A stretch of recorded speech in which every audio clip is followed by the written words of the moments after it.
তুই কি বাসন বিক্রি করতে বসেছিস, না বাসনগুলো মাজা হয়েছে নাকি দেখতে? এ ভগবান, কি করছিস বুচু? বাবা রে, তুমি বাসনগুলোকে নিয়ে কি করছো বুচু বাবা? সারা মেঝেতে বাসনপত্র ফেলে তুমি কি বাসনগুলো গোছাবে? কি করবে বাসনগুলো দিয়ে? কি করবে?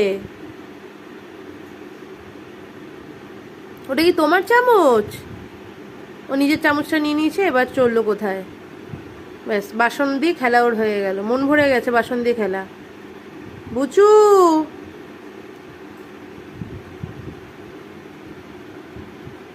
বাবা নেই, ব্যাস, ওটা মুখে দিতে নেই, ওটা মুখে দিতে নেই, একা একা দাঁড়িয়ে পড়লি।